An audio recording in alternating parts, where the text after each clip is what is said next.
नमस्कार, मैं हूं बालकृष्ण थरेजा। आप देख रहे हैं डेली लाइव। आइए शुरुआत करते हैं आज के मुख्य समाचारों की। राजस्थान राज्य विधिक सेवा प्राधिकरण ने चलाया बेसहारा व्यक्तियों को आश्रय देने का अभियान।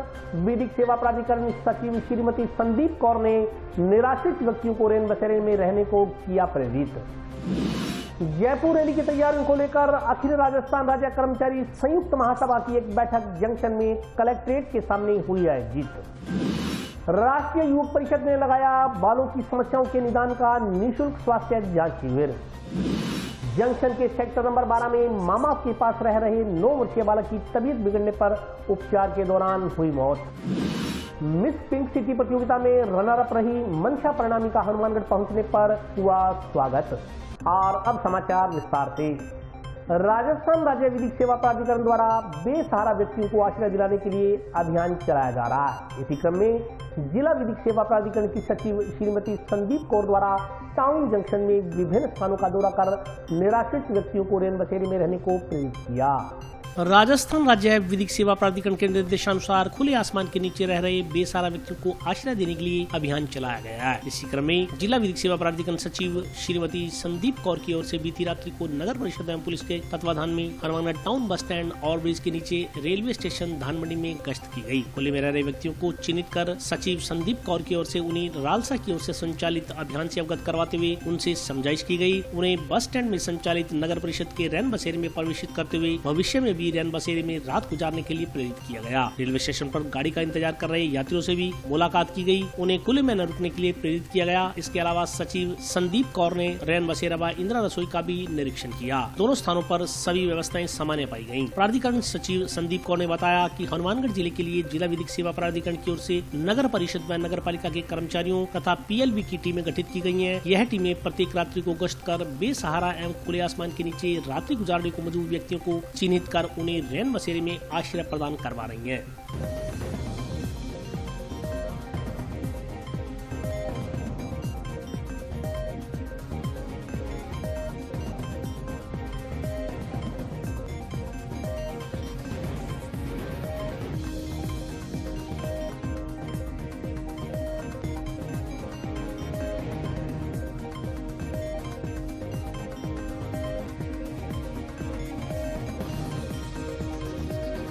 में भीषण सर्दी पड़ रही है। हनुमानगढ़ में रात्रि का जो तापमान है कई बार 1 डिग्री तक पहुंच रहा है। इस संदर्भ में माननीय रालसा के द्वारा एक अभियान संचालित किया जा रहा है जिसे 26 दिसंबर को शुरू किया गया और इस महीने के अंत तक इसको चलाया जाएगा। इस अभियान के तहत जो बेसहारा व्यक्ति खुले आसमान के नीचे अपनी रात्रि व्यतीत करने को मजबूर है, उन्हें हम ये जानकारी देकर कि हमारे यहाँ पे राज्य सरकार द्वारा रैन बसेरे संचालित किए जा रहे हैं जहाँ पर वो सुरक्षित आवास जहाँ उन्हें उपलब्ध है और मूलभूत सुविधाएं जो मौसमानुकूल है वो भी उपलब्ध है। इसके बारे में जानकारी देते हुए उन्हें रात्रि रैन बसेरा में व्यतीत करने के लिए प्रेरणा देते हैं। जिला विधिक सेवा प्राधिकरण के द्वारा इस संदर्भ में विशेष दल गठित किए गए हैं जिसमें हमने स्थानीय प्रशासन, स्थानीय भामाशाहों का सहयोग लिया है। हमारे PLBs के माध्यम से ये टीमें काम कर रही हैं और जो जिला विधिक सेवा प्राधिकरण का वाहन है उसका भी उपयोग हम लोगों को कड़ाके की सर्दी में जहाँ पर वो अभी खुले आसमान के नीचे रात व्यतीत कर रहे हैं वहाँ से उनको अपने वाहन की सहायता से रैन बसेरों तक पहुँचा रहे हैं। और जो लोग रैन बसेरा में आश्रय प्राप्त कर रहे हैं हम उनके लिए भी ये सुनिश्चित कर रहे हैं कि वहाँ पर जो मूलभूत सुविधाएं हैं वो मौसमानुकूल हो, रजाई, कंबल, दरिया, गद्दे सब वहाँ उपलब्ध हो, स्वच्छ माहौल हो, पीने का पानी, स्नान के लिए मौसमानुकूल पानी उपलब्ध हो, बीमार लोग, विशेष योग्यजन है, वरिष्ठ जन है, उनके लिए भी समुचित व्यवस्था वहाँ पर हो। ये जिला विधिक प्राधिकरण द्वारा सुनिश्चित किया जा रहा है। अखिल राजस्थान राज्य कर्मचारी संयुक्त महासभा की एक बैठक जंक्शन में कलेक्ट्रेट के सामने आयोजित हुई। संयुक्त कर्मचारी महासंघ की एक बैठक जंक्शन में कलेक्ट्रेट के सामने आयोजित की गई। बैठक में वक्ताओं ने राज्य कर्मचारियों के प्रति सरकार द्वारा अपनाई जा रही नीतियों की आलोचना करते हुए उसके खिलाफ संघर्ष करने का आह्वान किया। इस संदर्भ में जानकारी देते हुए राजस्थान राज्य कर्मचारी संयुक्त महासंघ के पदाधिकारियों ने बताया कि बैठक में आज वेतन विसंगतियों को लेकर के चर्चा की गई। इसके अलावा सरकार ने जो ठेका प्रथा चला रखी है, इसके खिलाफ पूरे प्रदेश में राजस्थान राज्य कर्मचारी संयुक्त महासंघ आंदोलन की रणनीति बना रहा है। इसी क्रम में 11 जनवरी को राज्य के प्रत्येक ब्लॉक पर सरकार की नीतियों के खिलाफ धरना प्रदर्शन किया जाएगा। इसी क्रम में 18 जनवरी को प्रदेश के प्रत्येक जिले पर वाहन रैली निकाली जाएगी और उसके बाद 23 जनवरी को कर्मचारियों की जयपुर में एक विशाल रैली आयोजित होगी। उसी महारैली की तैयारियों को लेकर आज सभी जिलों में बैठक आयोजित की गई, जिसमें राजस्थान राज्य कर्मचारी संयुक्त महासंघ के सैकड़ों सदस्य शिरकत कर रहे हैं। उन्होंने कहा कि कर्मचारी राज्य सरकार की नीतियों से आहत हैं और अब अपने आप को आंदोलन के लिए तैयार कर रहे हैं। अब जो ये स्थितियाँ आई है वो स्थितियाँ कोई बहुत अच्छी नहीं, चाहे सरकार के लेवल पर देखें चाहे संगठन के स्तर पर। तो अब मेरा तो आपसे ये निवेदन है कि ट्रेन में एक कांच की पूरी बेचने वाला एक पोटली में चूड़े लिए बैठे था, 1 लाख और मार दो तो कुछ नहीं रहेगा। तो साथियों, हमारे नेतृत्व की भी हिम्मत के मामलों में बहुत अच्छी स्थिति नहीं है कि 4 साल बाद भी वो जगह है, और जगह भी तब है जब कर्मचारियों की नाराजगी थी कि हमारा महासंघ वोट क्यों ले रहा है। चलो इसी बहाने से लोग देर आए दुरुस्त आए, दबाव में सही उन्होंने 25 तारीख को एक प्रोग्राम दिया जयपुर में। बहुत से आप में से साथी उस सम्मेलन के साक्षी थे।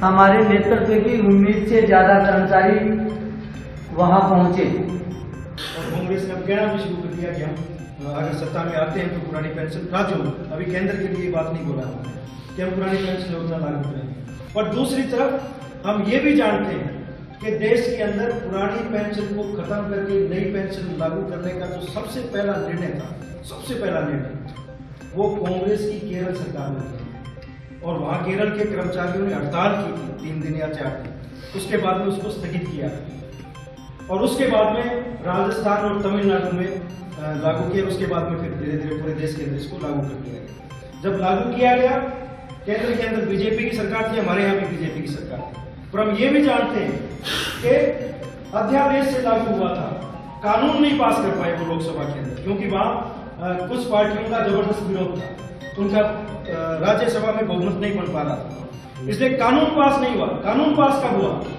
जब देश के अंदर मनमोहन सिंह की सरकार थी। ये कर्मचारियों की मांगों को लेकर के, जिसमें वेतन विसंगति का भी मामला है, दूसरे भी अलग अलग मामले हैं, और एक जो ठेका प्रथा पे जो नीतियाँ चल रही है उनके खिलाफ पूरे प्रदेश में आंदोलन का कार्यक्रम जारी है। अभी 11 जनवरी को राजस्थान के हर ब्लॉक में धरने प्रदर्शन होंगे। 18 जनवरी को पूरे हर जिला हेडक्वार्टर पर वाहन रैली होगी और 23 जनवरी को जयपुर में कर्मचारियों की एक विशाल रैली होगी। उसकी तैयारी के सिलसिले में आज ये बैठक रखी हुई। सभी जिलों में इस तरह की बैठकों का आयोजन हो रहा है और कर्मचारी आंदोलन के लिए अपने आप को तैयार कर रहे हैं। हमारी एक तो जो 2013 के अंदर वेतन उच्चीकृत किए गए थे, उसमें भी गहलोत सरकार थी, लेकिन 2017 में दूसरी सरकार ने, जो वसुंधरा राजे उसमें मुख्यमंत्री थी, उन्होंने उस वेतन उच्चीकरण को आदेश को रद्द करके और बहुत बड़ा नुकसान कर्मचारियों को दिया। कर्मचारियों की उम्मीद थी कि सरकार बदली है, कांग्रेस ने वादे भी किए थे, लेकिन आज तक उस बारे में उस सुधार सरकार ने किया नहीं। तो एक तो हम चाहते हैं कि जो 2013 में जो वेतनमान दिए गए थे वो वेतनमान, उच्चीकृत वेतनमान सारे कर्मचारियों को लागू किया जाए। दूसरा, केंद्रीय कर्मचारियों के बराबर हमारा समझौता है कि सब कुछ लाभ मिलेगा, तो हमारी मांग ये पहले भी रही है कि केंद्रीय कर्मचारियों के बराबर, अब भी बहुत सारे कैडर का नहीं है, उनका केंद्रीय कर्मचारियों के बराबर किया जाए। और जो स्टेट के अलग से जो हमारे समझौते थे केंद्र से भी अलग, वो भी हमारे लागू रखे जाएँ। एक ही हमारी मुख्य मांग है। एक जो अभी राज्य सरकार ने संविदा के नियम बनाए, हम ये समझते हैं कि इस कर्मचारियों पर बहुत बड़ा कुठाराघात है। जो सरकार ने संविदा नियम बनाए, इनको वापस लिया जाए, ये मुख्य मांग है हमारे इस आंदोलन में। संयुक्त कर्मचारी महासंघ अपने 9 सूत्री मांग पत्र को लेकर कर्मबंद आंदोलन शुरू किया है, जिसमें 23 तारीख को जयपुर में एक महारैली का आयोजन किया गया है, जिसमें कर्मचारी महासंघ की प्रमुख 9 मांगों में से एक तहत तो 7 वेतन आयोग की भीषण थी उसको दूर किया जाए, संविदा में जो भर्तियाँ हो रही है उसको निरस्त किया जाए, और जो कर्मचारी आंदोलनों के साथ तुगलकी आदेश है नो वर्क नो पेमेंट को वापस लिया जाए। इस प्रकार कर्मचारी अपनी 9 सूत्री मांग पत्र को लेकर जयपुर में एक महारैली करने वाले हैं। उसके बाद अगर सरकार नहीं चाहती है तो उस आंदोलन को विस्तृत रूप प्रदेश कार्यकारिणी द्वारा दिया जाएगा, जिससे हनुमानगढ़ का भी कर्मचारी कंधे से कंधा मिलाकर सहयोग करेगा। राष्ट्रीय युवक परिषद द्वारा जंक्शन में बालों की समस्याओं के निदान के लिए निःशुल्क स्वास्थ्य जांच शिविर लगाया गया। राष्ट्रीय युवक परिषद की ओर से बुधवार को जंक्शन में शिव कुटिया के पास बालों की जांच का निःशुल्क शिविर लगाया गया। इस मौके पर आयोजित कार्यक्रम में एलनाबाद के वैद्य भवानी सिंह सैनी ने अपनी निःशुल्क सेवाएं देते हुए 85 नागरिकों की बालों से संबंधित समस्याएं जानी। आधुनिक मशीनों के जरिए बालों की जाँच कर उपचार बताया गया। इस मौके पर राष्ट्रीय युवक परिषद के अध्यक्ष प्रवीण जान ने कहा कि वर्तमान में युवाओं में बालों संबंधी अनेक समस्याएं उत्पन्न हो रही हैं। इसे गंभीरता से लेते हुए परिषद की ओर से इस शिविर का आयोजन किया गया। शिविर में बालों के झड़ने, नए बालों को उगना, डैंड्रफ की समस्या, बालों का अचानक टूटना संबंधी अन्य समस्याओं की जांच की गई। आयुर्वेदिक पद्धति से उसका उपचार बताया गया। वैद्य भवानी सैनी ने बताया कि जड़ी बूटियों से तैयार होने के कारण आयुर्वेदिक दवाइयों का कोई साइड इफेक्ट नहीं होता। इस मौके पर रामलाल कांवलिया, सुखचैन सिंह, पंकज शर्मा सहित अन्य लोग उपस्थित रहे। आज हमारे राष्ट्रीय परिषद के संभागीय आयुर्वेदिक सचिव वैद्य भवानी सेन जी, जो कि एलनाबाद में काम करते हैं, हमारे बड़े निवेदन पर एक कैंप लगाया है हनुमानगढ़ में राष्ट्रीय परिषद के निवेदन पर, और इनमें सभी के बालों की चेक हो रही है। जिनके बाल उड़ रहे हैं, जिनके बाल झड़ रहे हैं, जिनके बाल किसी प्रकार की कोई बीमारी है उसका हम चेकअप करवा रहे हैं। और इससे इसकी ये गारंटी है इसलिए कि मेरे खुद के भी बाल चले गए थे, वापस आए इन्होंने ठीक किए थे जब से मैं इनका भगत बन गया हूँ। और इसके अंदर हमारी परिषद के सुबह से ही मेरे सभी साथी इसमें लगे हुए हैं, तो इनको मैं साधुवाद देता हूँ। और इस तरह से लगातार हम कर देते हैं। आने वाली 10 तारीख और 11 तारीख को हमारा नेत्र जांच होगा बेबी कॉलेज में, वहाँ सभी बच्चों का हम फ्री कंप्यूटराइज नेत्र जांच कराएंगे। जंक्शन के सेक्टर 12 में मामा के पास रह रहे 9 वर्षीय भांजे की मंगलवार रात्रि को अचानक तबीयत बिगड़ जाने से उसे अस्पताल में भर्ती करवाया गया, जहां उसकी मौत हो गई। जंक्शन के सेक्टर नंबर 12 में मामा के पास रह रहे 9 वर्षीय भांजे की मंगलवार रात्रि को अचानक तबीयत खराब होने के बाद जिला अस्पताल में उपचार के दौरान मौत हो गई। मृतक के मामा की ओर से बुधवार को जंक्शन पुलिस थाना में मर्ग दर्ज करवाई गई। जानकारी के अनुसार रविकांत पुत्र भूप सिंह शर्मा निवासी वार्ड नंबर 10 सेक्टर 12 ने बताया कि उसका 9 वर्षीय भांजा उसके पास रहता था। मंगलवार रात्रि को अचानक तबीयत खराब होने के कारण उसे टाउन के राजकीय जिला चिकित्सालय में भर्ती करवाया गया। हार्ट में दिक्कत होने के कारण रात्रि को इलाज के दौरान उसकी मौत हो गई। पुलिस ने बुधवार को पोस्टमार्टम के बाद शव परिजनों को सौंप दिया। रविकांत पुत्र भूप सिंह जाति शर्मा निवासी वार्ड नंबर 10 सेक्टर नंबर 12 का भांजा उसके पास रहता था, जिसका नाम दक्ष है, उम्र करीब 9 साल है। 3 तारीख को रात्रि को अचानक तबीयत खराब होने के कारण राजकीय चिकित्सालय हनुमानगढ़ टाउन में भर्ती कराया था, जिसके बता रहे हैं कि हार्ट में दिक्कत होने के कारण रात उसको डेथ हो गई, जिसमें मृत दर्ज हुई है। अब पोस्टमार्टम कार्रवाई करवाई जाएगी। और अभी वक्त ब्रेक का, हाजिर होता हूँ छोटे से ब्रेक के।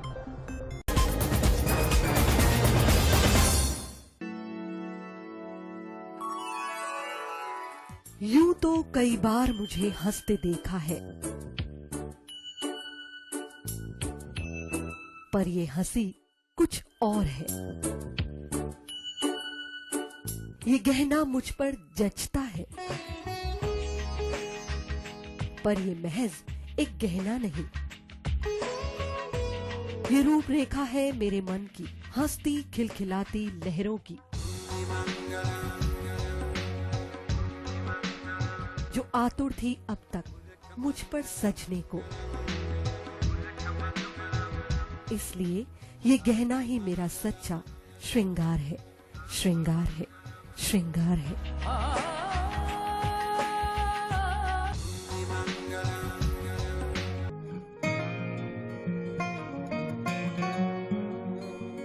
बेटा सतीश, देख बेटा, बिजली का बिल आया है। कोई छूट भी मिली है क्या?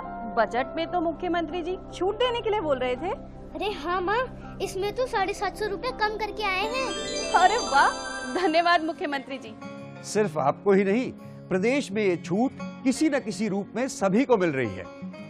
100 यूनिट तक बिजली उपभोग करने वाले उपभोक्ताओं को 50 यूनिट भुगतान तक की छूट, 150 यूनिट तक वाले उपभोक्ताओं को 3 रुपए प्रति यूनिट और 150 से 300 यूनिट तक उपभोग करने वाले उपभोक्ताओं को 2 रुपए प्रति यूनिट की छूट दी जा रही है। याद रहे, बिजली की बचत ही बिजली का उत्पादन है। ब्रेक के बाद स्वागत है। आइए नजर डालते हैं अगले समाचारों पर। मिस पिंक सिटी प्रतियोगिता में रनर अप रही मनशा प्रणामी का हनुमानगढ़ पहुंचने पर स्वागत किया गया। इस दौरान उसकी सफलता की खुशी में केक भी काटा गया। हनुमानगढ़ जिले ने शिक्षा व खेल के साथ साथ अन्य क्षेत्रों में भी राज्य, राष्ट्रीय एवं अंतर्राष्ट्रीय स्तर पर प्रतिभाएं दी हैं। जिले में प्रतिभाओं की कमी नहीं है। यह बात बाल कल्याण समिति अध्यक्ष जितेंद्र गोयल ने बुधवार को मिस पिंक सिटी विजेता द्वितीय रनर अप रही मनशा प्रणामी के स्वागत में आयोजित कार्यक्रम को संबोधित करते हुए कही। बुधवार को मनशा का हनुमानगढ़ पहुँचने पर बाल कल्याण समिति अध्यक्ष जितेंद्र गोयल सहित अन्य गणमान्य नागरिकों ने स्वागत व अभिनंदन किया। इस मौके पर मनशा प्रणामी ने बताया कि उसने मात्र 19 साल की उम्र में मिस पिंक सिटी में विजेता द्वितीय रनर अप होने का खिताब हासिल किया। CWC चेयरमैन जितेंद्र गोयल ने कहा कि मनशा प्रणामी ने मॉडलिंग के तमाम ब्यूटी कॉन्टेस्ट में जिले को गौरवान्वित किया है। मनशा प्रणामी जिले की अन्य बेटियों के लिए रोल मॉडल बनेंगी और मॉडलिंग एवं ब्यूटी के क्षेत्र में नई राह प्रशस्त करेंगी। उन्होंने कहा कि बेटियां हर क्षेत्र में सफलता हासिल कर रही हैं। जिले की बेटियों ने शिक्षा और खेल में पूरे राजस्थान में जिले को गौरवान्वित किया है और अब ब्यूटी व मॉडलिंग में भी जिले को सिरमौर स्थान पर ले जाने का काम मनशा प्रणामी ने कर दिखलाया है। मनशा प्रणामी ने बताया कि mister and miss pink city 2023 contest Jaipur में आयोजित हुआ। इसमें पूरे राजस्थान भर से प्रतिभागियों ने हिस्सा लिया। इस दौरान केक काटकर सफलता का जश्न मनाया गया। इस मौके पर ममता प्रणामी, यशु सिंगला, नितिन कुमार, मुकेश सारन सहित शहर के अन्य गणमान्य लोग उपस्थित रहे। पिंक सिटी का था पेजेंट शो था जिसमें मैंने कंपटीशन में पार्ट लिया था। उसमें काफ़ी गर्ल्स और बॉयज़ थे, 26 गर्ल्स और बॉयज़ थे। उसमें से 6 लोगों को सिलेक्ट किया था। उसमें से मेरा सेकंड रनर अप थी मैं मिस पिंक सिटी से, तो ये उसका क्राउन है। और ये ऑर्गेनाइज किया था मिस्टर गौरव वर्मा ने, जो जयपुर से ही हैं, और ये सीज़न 6 था। तो बहुत अच्छा लगा, बहुत अच्छी जर्नी थी मेरी और मैं आगे भी ऐसे ही, मेरा गोल है कि मैं इंडिया को रिप्रेजेंट करूं। और अभी मैं मिस राजस्थान में मैंने किया है आगे, तो मेरा है कि आगे मिस राजस्थान में करने वाली हूं मैं उन्हें यही कहना चाहती हूँ कि अपने गोल्स पे फोकस करो और जो भी आपका एम है उस पे फोकस करो। दुनिया क्या बोलती है उनसे सुनने की ज़रूरत नहीं है, अपने काम पे ध्यान दो और सबको इग्नोर करो। बस मैं उन्हें यही बोलना चाहती हूँ। आज हनुमानगढ़ की जो हमारी प्रतिभा है मनसा प्रणामी, जो हमारी ममता जी की बच्ची है, आज उसने हमारे हनुमानगढ़ का नाम रोशन किया है और उसके जो आज स्वागत कार्यक्रम में हम यहाँ पहुँचे हैं और बहुत अच्छा लगा कि ये मनसा काफ़ी लंबे समय से प्रयासरत थी और इसने आज हनुमानगढ़ का नाम स्टेट में किया है। और मैं चाहता हूँ कि ये मिस इंडिया और मिस यूनिवर्सल बने और हमारे हनुमानगढ़ जिले का विश्व स्तरीय पर नाम रोशन करे। और बहुत अच्छा इनका नवाचार है और ऐसे नवाचार करें तो बच्चे शिक्षा के साथ साथ जो ये नवाचार में आगे बढ़ रहे हैं, ये हनुमानगढ़ जिले की बहुत बड़ी उपलब्धि है। अभी खेल में भी हमारे जो गोल्ड मेडलिस्ट सबसे ज़्यादा हनुमानगढ़ जिले की टीम में रही और उसमें बालिका ही सब प्रथम रही। तो मैं इसको मनसा को और पूरे प्रणामी परिवार को इसके लिए बधाई दूंगा और इसकी उज्जवल भविष्य की कामना करूंगा। जिला विधिक सेवा प्राधिकरण के PLB द्वारा गांव सूर्यवाला में आज मनरेगा श्रमिकों को उनके कानूनी अधिकारों से अवगत करवाया गया। राजस्थान राज्य विधिक सेवा प्राधिकरण की सचिव श्रीमती संदीप कौर के निर्देशानुसार गांव सूर्यवाला में मनरेगा श्रमिकों के लिए विधिक जागरूकता शिविर का आयोजन किया गया। शिविर में PLB मुंसिफ अली ने श्रमिकों को उनके अधिकारों के बारे में जानकारी देते हुए राजस्थान पीड़ित प्रतिकार स्कीम 2000 के बारे में जानकारी दी। उन्होंने श्रमिकों को यह भी बताया कि पीड़ित प्रतिकार स्कीम के तहत कौन कौन व्यक्ति पात्रता रखता है तथा इस स्कीम में किस प्रकार से अपना आवेदन कर लाभ लिया जा सकता है। इस स्कीम में आवेदन कहाँ करना होगा, इस संदर्भ में भी मुंसिफ अली ने श्रमिकों को विस्तार से जानकारी दी। मुंसिफ अली ने श्रमिकों से मृत्यु भोज को त्यागने का आह्वान करते हुए इससे दूर रहने का आह्वान किया। इस मौके पर LDC गुरलाल सिंह, मैट, सोमामई, सुमन, हरप्रीत कौर, मोनिका सहित अन्य श्रमिक उपस्थित रहे। 10 लाख तक इलाज फ्री हो गवर्नमेंट में, चाहे प्राइवेट हॉस्पिटल के अंदर हो चाहे सरकारी हॉस्पिटल के अंदर हो, 10 लाख तक इलाज फ्री है चिरंजीवी दे विच। एक बैंक खाते अपने सारा ने बैंक खाते तो नॉमनी लिखाया कि यानी कि वारिस अपना फार्म बैंक फार्म भरा सीगा उन से लिखाया भी नॉमनी है साडा वारिस है बिच ये लिखाना पता करो जो बैंक जाओ तो बैंक वाले पूछो भी साडे बिच नॉमनी लिखा या नहीं लिखा। टिब्बी तालुका सेवा समिति में जिला विधिक सेवा प्राधिकरण सचिव महोदय संदीप कौर जी के निर्देशानुसार ग्राम पंचायत सूर्यवाला में विधिक जागरूकता शिविर का आयोजन किया गया, जिसमें मनरेगा श्रमिकों को पीड़ित परिस्थितियों के बारे में विस्तार पूर्वक जानकारी देगी, पालन आहार योजना के बारे में, चिरंजीवी योजना के बारे में, वे मृत्यु भोज के बारे में जानकारी देगी। गांव मटोरिया वाली ढाणी में गौ सेवकों ने आज भीषण सर्दी के दृष्टिगत गोवंश को बचाने के लिए गौशाला जाकर पशुओं को गुड़ खिलाया।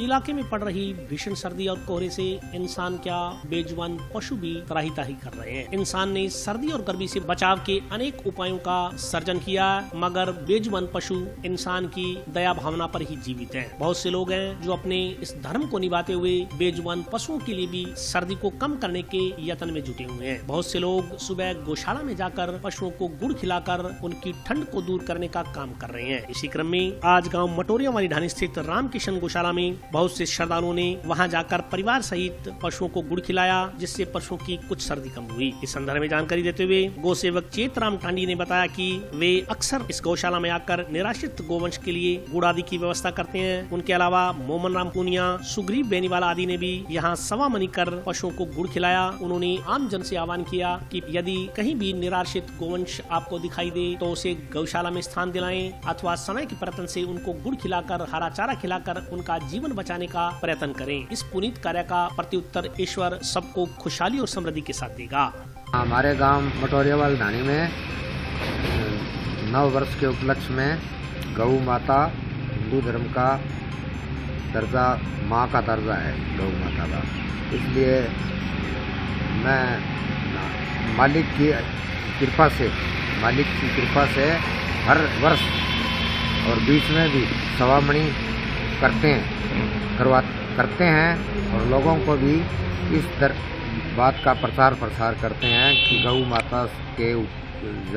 माता से ज़्यादा कोई धर्म नहीं है, तो इसकी सेवा सबको करनी चाहिए। और एक मेरे पड़ोस में महान गौ सेवक है मोमन राम जी पूनिया, उसके पूरे परिवार ने आके गौओं को गुड़ भी खिलाया, में मैंने भी खिलाया। और सुग्रीव जी बेनीवाल प्रबंधक है, वो बहुत ज़्यादा मेहनत करते हैं, हर तरीके हर समय तैयार रहते हैं, तो वो हमारे साथ थे। उन्होंने पूरा आभार जताया और खुशी मनाई और हमारे को उज्जवल भविष्य की कामना। और आज के लिए बस इतना ही, कल फिर हाजिर होता हूँ नए समाचारों के साथ, तब तक के लिए नमस्कार।